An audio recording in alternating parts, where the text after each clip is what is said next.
What you are about to hear may feel familiar, but not because you've heard it before. It feels familiar because somewhere, beneath the noise of your thoughts, you already know it's true. There is something moving beneath the surface of your life, not coincidence, not random chance, something quieter, older, watching.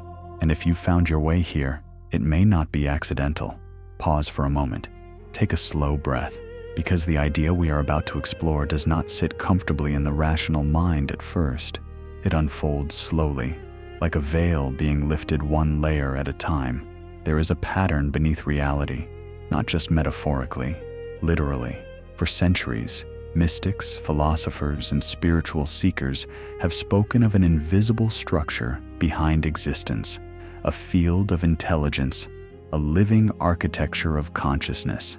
Ancient traditions described it as the fabric of creation itself. Modern physics, in its own language, hints at something strikingly similar.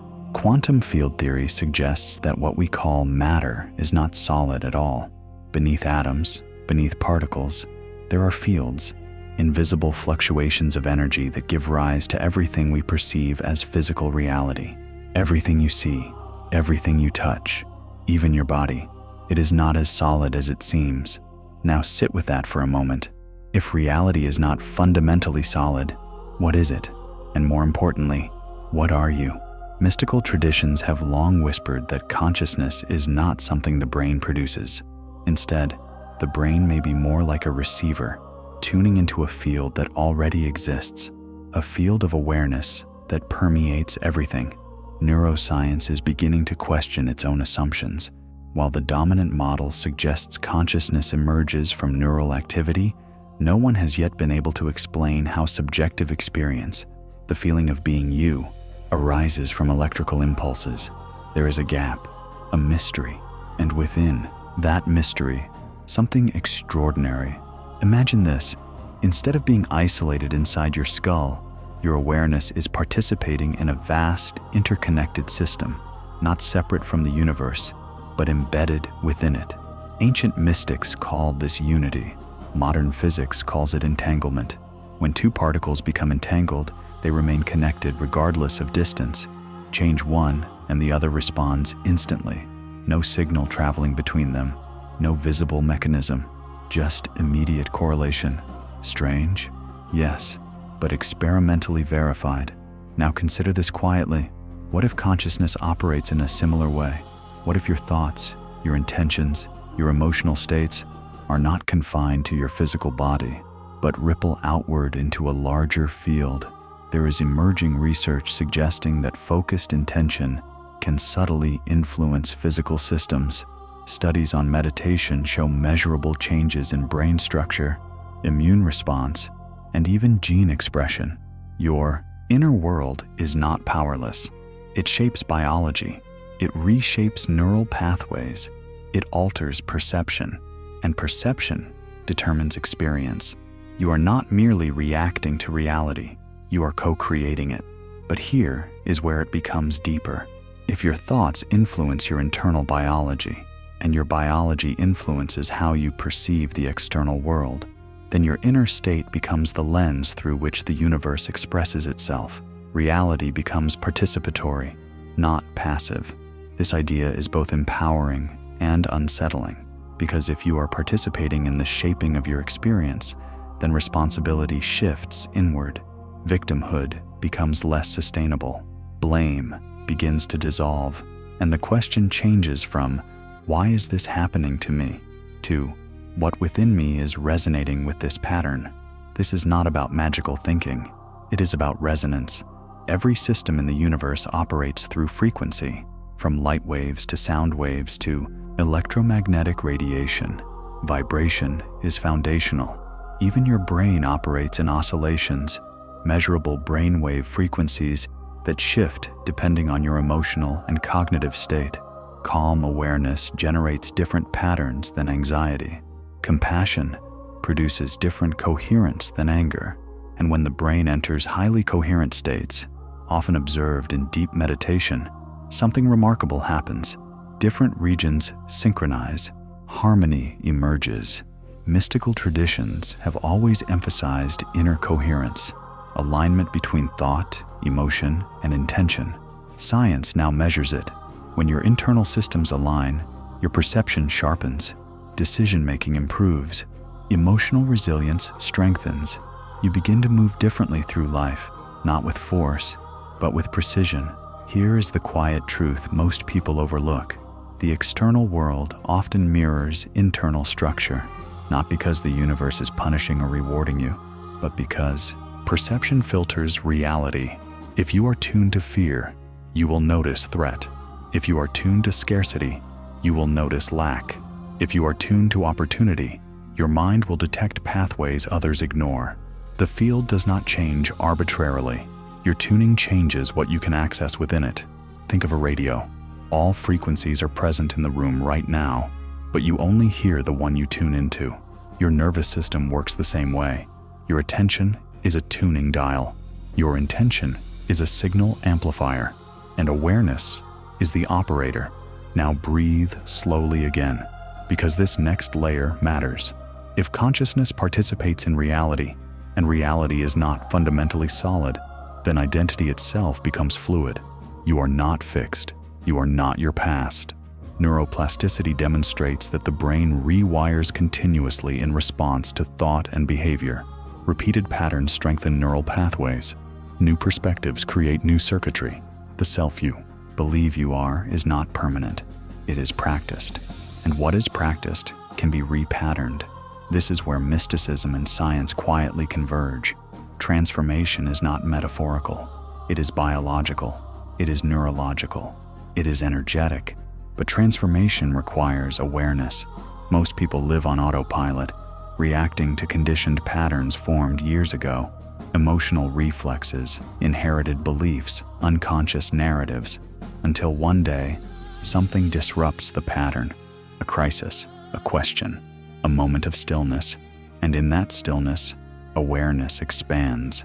You begin to observe your own thoughts instead of being ruled by them. That subtle shift changes everything, because the moment you observe a thought, you are no longer identical to it. There is a deeper layer watching. Who is that observer? It is not the voice in your head. It is not the emotional surge. It is something quieter, stable, present. Mystics have called it pure awareness. Psychology calls it metacognition. Different language, same phenomenon. When you stabilize in that observing awareness, you loosen the grip of reactive identity. You gain space between stimulus and response. In that space, freedom emerges. And with freedom, choice. This is where co-creation becomes conscious rather than accidental. Instead of unconsciously projecting old patterns into the field, you begin to deliberately cultivate inner coherence. Gratitude shifts neurochemistry. Compassion regulates the nervous system. Focused intention strengthens prefrontal control over emotional reactivity. These are not abstract spiritual ideas. They are measurable physiological processes, yet something still remains beyond measurement. The felt sense of connection. Have you ever experienced a moment where time seemed to dissolve, where you felt profoundly connected to nature, to another person, to something vast and indescribable? Those moments often coincide with reduced activity in the brain's default mode network, the system associated with self-referential thinking. When the narrative of me quiets, connection expands. Perhaps separation has always been more perceptual than fundamental. Perhaps individuality is a localized expression of something universal. This does not diminish you. It deepens you. Because if consciousness is fundamental, if awareness is woven into the fabric of existence, then your presence matters in ways far more subtle and profound than external achievement. The field responds to coherence, and coherence begins within. So what does this mean for you?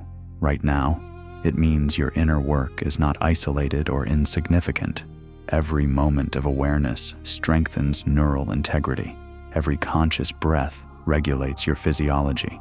Every intentional shift in perspective alters the way reality unfolds through you. You do not control the universe, but you participate in its unfolding. And participation requires responsibility, not heavy responsibility, sacred responsibility, to cultivate clarity, to refine perception, to observe without immediate judgment, to tune deliberately.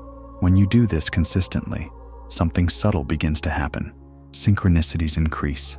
Opportunities appear aligned with your internal state. Conversations shift. Decisions feel guided rather than forced. It is not magic, it is resonance. The field reflects coherence, and coherence attracts compatible patterns.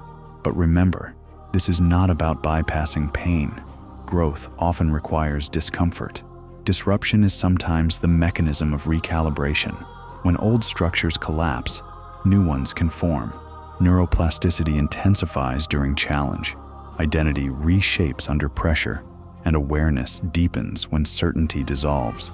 If you are in a period of uncertainty right now, consider this possibility. You are not breaking, you are reorganizing. Your nervous system is learning new patterns. Your perception is recalibrating.